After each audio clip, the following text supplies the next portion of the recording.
Vamos a entender un poco cómo es el conjunto de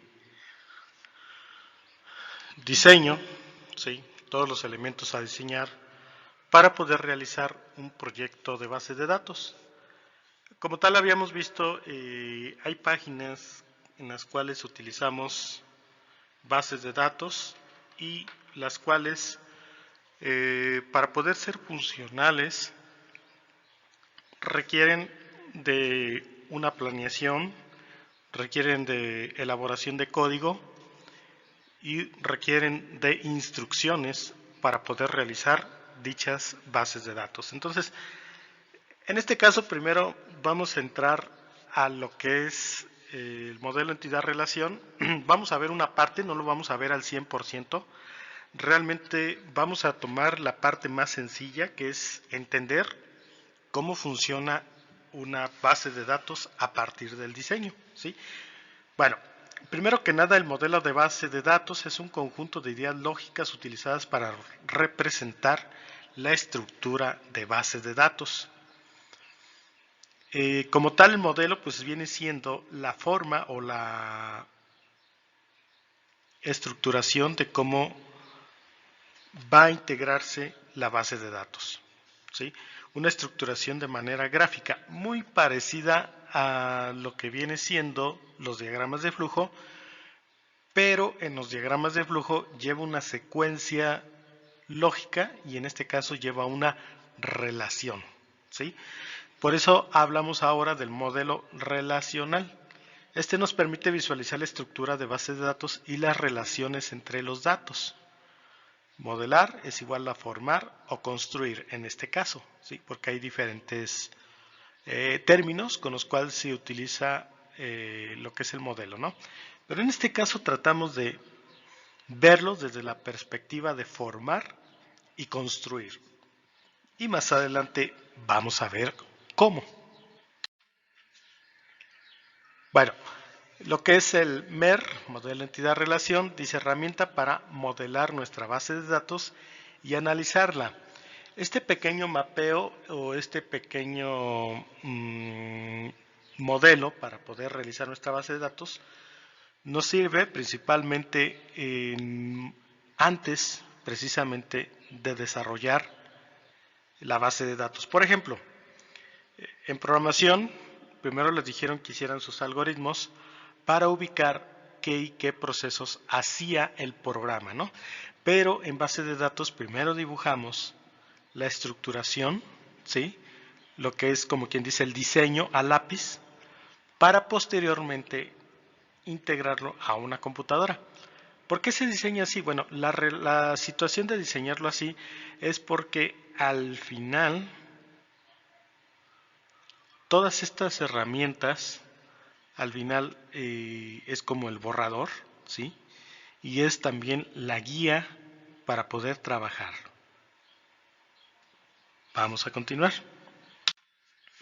Bueno, primero hay que entender las figuras que vamos a utilizar en este modelo entidad-relación. Es decir, estas figuras nos van a permitir identificar el cómo está estructurada una base de datos, ¿sí?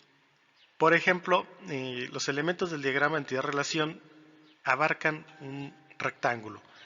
El rectángulo, cuando está puesto en una base de datos, quiere decir que este rectángulo significa entidad, ¿sí?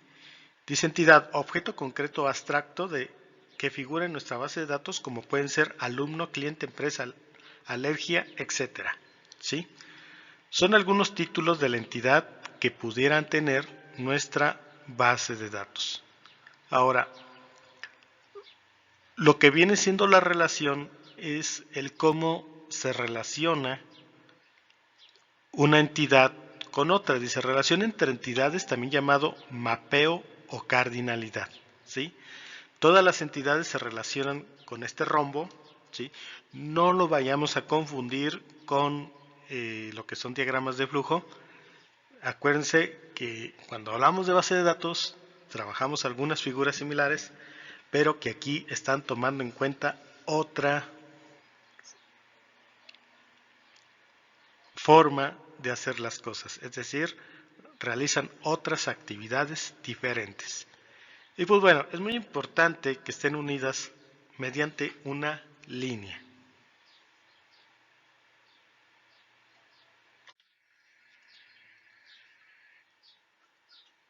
Dentro de cada entidad existen atributos, ¿sí? Estos atributos son las características de una entidad, como puede ser nombre, edad, fecha, etcétera.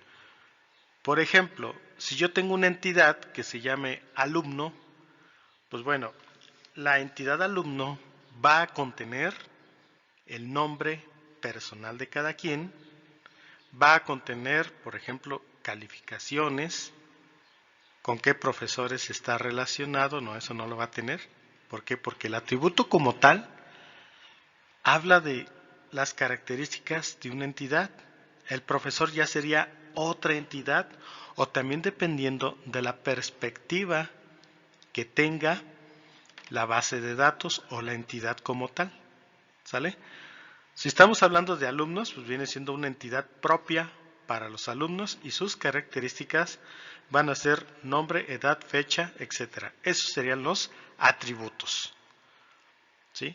Entonces, en el caso de los atributos de un profesor, pues también sería nombre, edad, fecha, pero a diferencia de los alumnos, el profesor, por ejemplo, tiene otro perfil dentro de la escuela, ¿sí? Él tiene otro perfil como trabajador o como investigador, todo depende. Y para lo cual, pues iba a tener nombre, edad, fecha de nacimiento, pero aparte pudiera tener horarios, aparte pudiera tener sueldo, aparte pudiera tener RFC, CUR y sigue la lista. Entonces, el atributo principal, nos vamos ahora con el siguiente, los que mencioné ahorita son atributos generales, pero el atributo principal o clave primaria es un atributo único y de toda la entidad debe tener el suyo y puede ser el ID.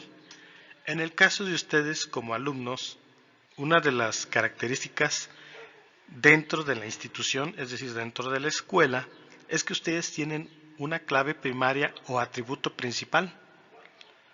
¿Sí? Este atributo principal se llama número de matrícula, ¿sí? Que viene siendo el que aparece en su credencial, si es que les dieron su credencial, o bien es el número de control como alumno que son ustedes, ¿sí? Ustedes tienen un número de control, de repente para algunos trámites se los piden, y este viene siendo el atributo principal del registro que tienen ustedes como alumnos, ¿sí? Dentro de este registro, por ejemplo, la CURP, al final de cuentas, también es un atributo principal, pero que en escuela como alumno se convierte en un atributo nada más.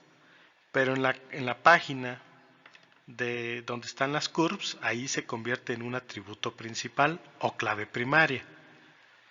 ¿Sale? Entonces toma dos roles diferentes. Todo depende de dónde esté este atributo y para qué sirva. ¿Ok?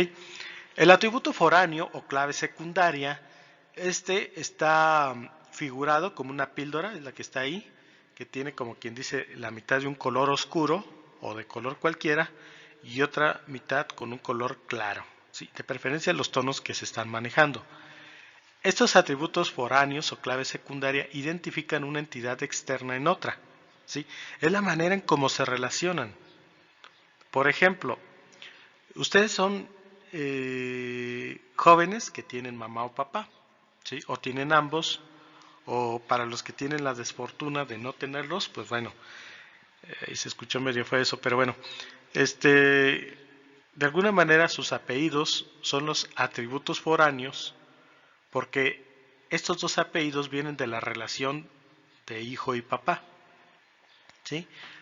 Si por ejemplo se llaman Alberto Méndez Carrasco, Méndez, bueno, Felipe, pues es un atributo normal para el alumno. El apellido Méndez es un atributo foráneo. ¿Por qué? Porque el apellido Méndez corresponde a un atributo, en este caso de papá, y si fuera Méndez Carrasco, el apellido Carrasco es un atributo foráneo, pero que viene de mamá, ¿sí? Así es como se heredan en la vida los atributos. Bueno, pero en las bases de datos, por ejemplo, si yo voy a relacionar un hijo con una mamá, aquí no vendrían los apellidos. Aquí en vez del apellido vendría lo que es un número de una llave primaria. Por ejemplo, si su mamá fuera como atributo principal o clave primaria tuviera el 523, ustedes como alumnos tendrían a lo mejor el 8040, pero que donde dice atributo foráneo va a quedar el 543, que es el atributo principal de otra entidad con la cual identifican la relación entre madre e hijo, ¿sí? Entonces, aquí la dependencia se trata de comparar esas situaciones. Ok, de momento estaríamos hablando de la teoría. En la práctica lo van a entender un poquito más, pero sí es importante. Si tienen dudas, repiten este fragmento del video. Ok, vamos a ver el ejemplo de un vehículo. Un vehículo como tal, por lo regular todos los vehículos fueron parte de una base de datos y son parte de una base de datos, ¿sí? ¿Cómo funciona esto? Ok, en una empresa donde hacen vehículos, los vehículos tienen un ID principal. ¿Cuál es el ID principal de un vehículo? Bueno, pues es el número de serie, ¿sí? ¿Por qué? Porque entre todos los vehículos, por muchos que sean, este no se repite. Y esa es una característica de una llave primaria. Lo segundo son lo que viene siendo los atributos, como quien dice, generales, o los que no son primarios ni son foráneos, simplemente atributos. ¿Cuáles son los atributos de un vehículo? Bueno, pues, ¿qué color es? ¿Cómo se llama? ¿Sí? ¿Para cuántos pasajeros es? ¿Cuántas puertas tiene? ¿Cuál es el peso del vehículo? ¿Cuántos ocupantes pueden ir en el vehículo? ¿Qué capacidad de litros tiene la cajuela? ¿Qué capacidad de litros tiene el tanque de gasolina? ¿Qué capacidad de litros debe de tener el motor de aceite? ¿Qué capacidad de litros debe de tener de agua refrigerante? ¿Qué capacidad en litros debe de tener de líquido de frenos? ¿Qué capacidad de arrastre, de torque, de potencia? Si tiene focos de un modo, si tiene el motor transversal, lineal, si es automático, estándar, si trae aire acondicionado, si trae estéreo, si el estéreo, dentro del estéreo que tiene, pues si son de qué tipo de estéreo es, ¿no? Y le siguen sumando. Entonces todos estos son atributos generales. ¿Quién los hizo? Ah, ok. La empresa que los hizo tiene su base de datos y tiene su ID principal. No, pues que se llama, por ejemplo, Volkswagen, Nissan, de la marca que sea. Ah, ok. Entonces este vehículo tiene como relación principal la empresa que lo fabrica. ¿De dónde es el vehículo? Bueno, pues resulta que el vehículo, uno de los atributos, por ejemplo, un atributo foráneo, pudiera ser el país donde lo fabrican, otro atributo foráneo, la empresa que lo fabrica, y más atributos foráneos, sí, cuántos empleados y quiénes fueron los que realizaron dicho vehículo. En algunas empresas, y yo creo que en la mayoría de las empresas, cualquier producto que tengas su número de serie, puedes ir a la fábrica, bueno, tal vez no se pueda, ¿verdad? Así como lo estoy diciendo, pero la fábrica tiene exactamente las personas que intervinieron para realizar o para fabricar el vehículo. ¿Quiénes participaron en el motor? ¿Quiénes participaron en ensamblar las puertas, en ensamblar las ruedas, en ensamblar los sistemas de aire acondicionado? Todo, todo, todo, todo. La mayoría de los vehículos están así. Hay otros que están un poquito más robotizados, ahí sí ya depende del robot que los haga, pues los hizo un robot fulano de tal. Pero en muchas marcas el vehículo tiende a ser realizado o manufacturado por la mano del hombre. Y hay vehículos que son totalmente artesanales. Ahí sí pocas personas los hacen y ya al final pues es un vehículo tal vez bastante caro, pero que tiene las personas que lo fabricaron, ¿sí? Inclusive todavía hay algunos vehículos que de repente ponen la firma del ingeniero que revisó la unidad al final de la construcción del mismo. Ok, vamos a ver entonces el ejemplo. El modelo relacional, uno de los ejemplos dice alumno. Entonces aquí el alumno va a ser lo que viene siendo la entidad, ¿sí? Y las características del alumno, son nombre del alumno, edad, semestre, generación y como principal va a tener matrícula del alumno, ¿sí? Entonces, recordemos, dentro de lo que son los atributos, esta es entidad, a ver, déjenme sacar el lápiz, aquí está. Esta es entidad, ¿sí? Entidad. Y ahí disculpen si escribo tan feo. Ok, esa es entidad. Y luego aquí están lo que vienen siendo los atributos. Todos estos de aquí son los atributos, es decir, todo esto. Y estos atributos, este que está relleno, este que está aquí, es el atributo principal. Y todos los demás son atributos nada más, ¿sí?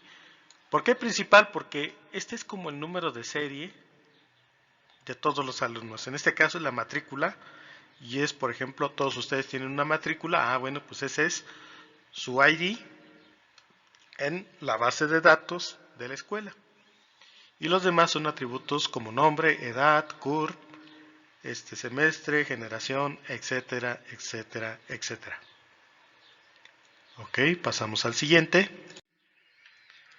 Ahora, el modelo relacional aquí ubica varias entidades. Esta es una entidad, esta es otra entidad, esta es otra entidad y esta es otra entidad. ¿Cómo se relacionan los alumnos, carrera, materia y profesor? ¿Sí? ¿Cómo se relacionan entre ellos? Y obviamente cada uno de ellos, cada atributo, tiene su grupo de atributos. Perdón, cada entidad tiene su grupo de atributos. Aquí deberían estar estos y aquí debería tener los suyos y acá deberían tener los suyos. ¿Sale? Entonces, cada uno de los rectángulos, recuerden que son entidades. Y cada atributo son las características de cada entidad y con un atributo que es principal. Aquí le voy a colocar otra vez. Atributo principal y simplemente atributos los que están acá. Ok, y el atributo principal es el que nunca se repite, que se autogenera, etc. Tiene ciertas características como lo acabamos de ver anteriormente. Vamos a ver un ejemplo. Para realizar una base de datos sencilla, lo que tenemos que hacer es jugar con las reglas del negocio. Y las reglas del negocio es básicamente la necesidad a cubrir o bien la problemática que se requiere resolver. Por ejemplo, una escuela desea tener una base de datos que almacene los datos principales bueno, aquí dice de un alumno, pero en realidad es de todos los alumnos, la carrera que estudia, las materias que cursan y los profesores que le imparten clase. De igual manera, se desea llevar un registro de las materias que imparte cada profesor. ¿Sí? Entonces aquí hay dos áreas en las cuales todo se relaciona con todo. Y lo vamos a ver ahorita en el ejemplo. Bueno, primero las entidades. ¿Cuántas entidades hay? Escuela. ¿Por qué? Porque la escuela como tal tiene sus propios atributos. ¿Cuáles son los atributos de la escuela? Pues viene siendo el nombre de la escuela, número de centro de trabajo, teléfono, domicilio, RFC, teléfono ya, ok, página web, fax. Y pues bueno, aquí le vamos a ir agregando todo lo que esta conlleva. Luego, los alumnos. Los alumnos son otra entidad. ¿Qué información requieren tener de los alumnos? Bueno, pues igual su nombre completo, su fecha de nacimiento, edad, a lo mejor de qué escuela vienen, etcétera, etcétera, etcétera, ¿sí? Todas las características o todos los atributos de los alumnos, y obviamente como es una escuela, como atributo principal va a tener lo que es su ID, es decir, su número de matrícula. Las carreras, todas las carreras tienen una clave y ese sería su atributo principal. ¿Qué otra cosa tienen las carreras? Bueno, pues como podrán darse cuenta en el CEBETIS hay 4 carreras, perdón, 3: soporte y mantenimiento, programación y administración. Son 3 carreras. ¿Cuáles son los atributos? Bueno, pues el campo laboral, los módulos que son diferentes todos, ¿qué más? Los profesores, pues no pueden ser los mismos. Bueno, para algunas materias sí son los mismos, pero por ejemplo, las que tienen que ver con el componente profesional, esas sí ya son diferentes. Ok, las materias y los profesores. Bueno, el modelo relacional. Primero ya tenemos aquí lo que es alumno y sus atributos. Tanto el principal, que es el primero que aparece aquí. Por lo regular el principal está el primero. Y puede ser el número de matrícula, por ejemplo 11, luego 39, luego ya una serie de números. Su nombre, edad, etc. Luego vamos con la carrera. Las carreras tienen una clave, tienen un nombre, por ejemplo la clave de la carrera pues es la 8350, no sé. El nombre, programación y la duración pues son 3 años. Aquí pudiera también desprenderse otros atributos como cuál es el campo profesional, a qué se va a dedicar, los aprendizajes esperados y todo lo que tenga que ver con la carrera.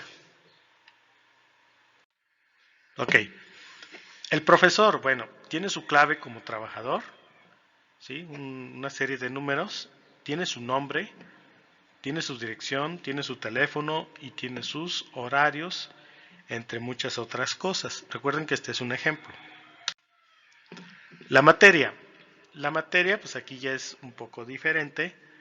Aquí la materia, pues tiene una clave de materia, su nombre, ¿sí? Obviamente, todo debe tener su nombre. Y lo que viene siendo los créditos. Hay muchas universidades, tecnológicos, que cada materia tiene ciertos créditos y para poder titularte debes de alcanzar los créditos suficientes para poder titularte o para poder pasar. Y bueno, pues aquí tenemos ya tanto las entidades y cada una con sus atributos. La manera de relacionarse, bueno, pues es que un alumno puede tener una carrera y de manera inversa, una carrera puede tener muchos alumnos, ¿sí? Entonces la relación viene siendo de uno a muchos, que viene interpretándose de esta forma. y como tal hay un sentido de dependencia. La carrera tiene muchos alumnos y los alumnos tienen una carrera, entonces la dependencia es de una carrera a muchos alumnos, que viene siendo la relación de uno a muchos.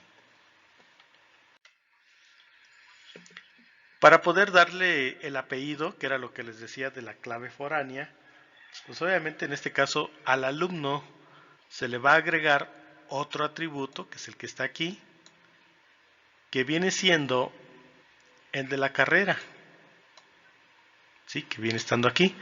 Por ejemplo, si la carrera vendría siendo 308, ahí está un 8 así medio feo, 308.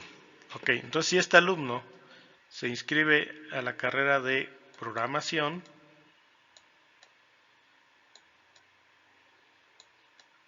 ahí está, programación, tiene la clave 308, se llama programación y dura 3 años. Ok, entonces si el alumno escoge lo que es programación, pues obviamente en su clave foránea va a contener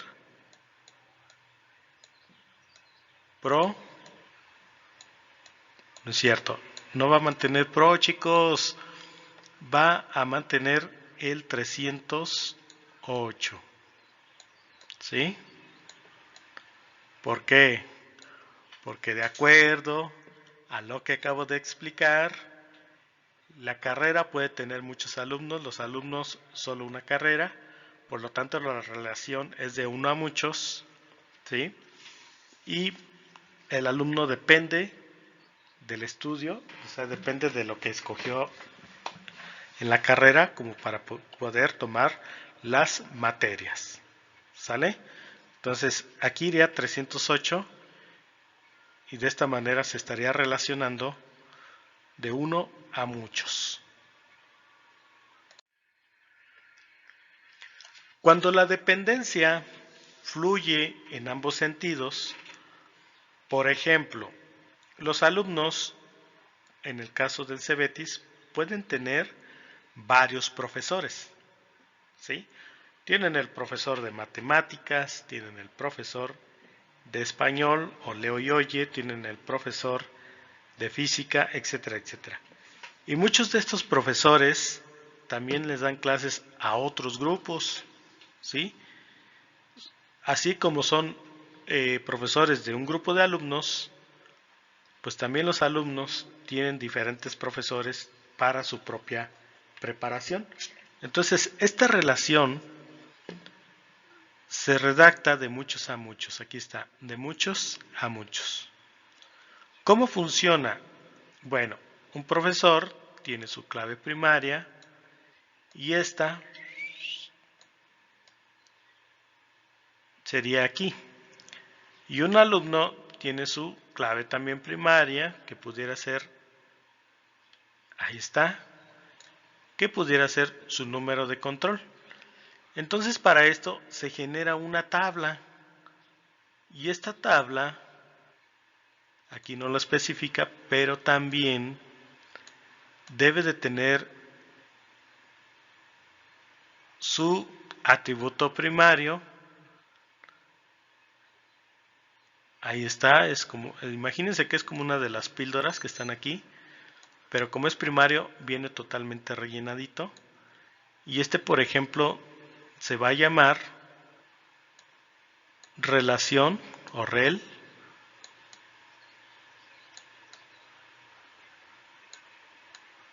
y luego guión rel, ¿sí? ¿Por qué? Porque la asociación de un alumno y un profesor va a ser tomado en cuenta para un registro, que viene siendo este. Obviamente este es un guión abajo, como los que tiene cada uno de aquí, ¿sí? Y también así como lo ven, es como se estructura una base de datos. Tiene que tener, como quien dice, el nombre del atributo y el apellido de lo que viene siendo la entidad. ¿Qué pasa? ¿Por qué se le maneja este diferenciador a cada uno de ellos? Bueno, pues porque si no, la base de datos confundiría nombre con nombre, ¿sí? Porque ambos son nombres. Y debe de haber una diferencia, inclusive cuando estamos desarrollando, si no especificamos a qué nombre me estoy refiriendo, me pudiera confundir si estoy hablando del nombre del profesor o del nombre del alumno. Entonces, aquí es importante, los atributos deben de tener una especie de apellido seguido por un guión para que podamos identificar las diferencias. Ok, entonces ya tenemos dos relaciones. Lo que es la materia con el alumno, aquí está también, sucede lo mismo que con el profesor y el alumno. ¿Por qué razón? Porque, por ejemplo, matemáticas en las 4 carreras, en el primer semestre, vienen siendo las mismas matemáticas que de todos los alumnos. La única diferencia es que unas matemáticas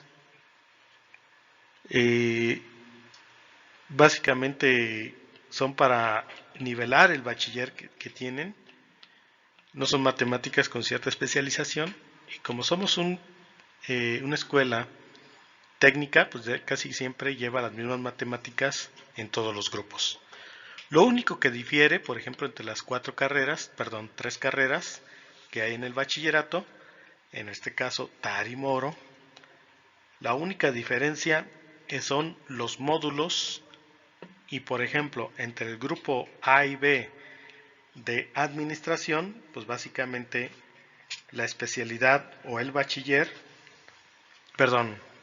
o la carrera técnica, sí llevan los mismos. Entonces, por eso se entiende la relación entre materias y alumnos, que son varios con varios. Ok, y ya de una manera completa, bueno, pues el alumno, o bueno, una carrera puede tener muchos alumnos, ¿sí? Los alumnos pueden tener varias materias y a su vez las materias también pertenecen a muchos alumnos, ¿sí? Inclusive, pues aquí dentro de la misma lógica, la materia pertenece también a varios profesores. Hay veces que el mismo profesor imparte la misma materia o diferentes materias. Y entre los alumnos y el profesor hay una relación de muchos a muchos, porque un profesor tiene varios alumnos y un alumno tiene varios profesores. Entonces aquí hay que destacar que esta es una tabla y esta es otra tabla. Obviamente este que está aquí arriba es otra tabla, otra tabla, otra tabla y otra tabla. ¿Cuántas tablas son? 1, 2, 3, 4, 5, 6 y faltó esta, 7 tablas. Y de esta manera quedaría configurada. Bueno, pues muchísimas gracias. En una de las actividades solo hay que tomar apuntes y en otra actividad hay que tomar lo que viene siendo un ejercicio, ¿sí? Ya con estos conocimientos que acaban de adquirir. Mucho éxito y cualquier duda ya saben que estoy al pendiente. Cuídense mucho.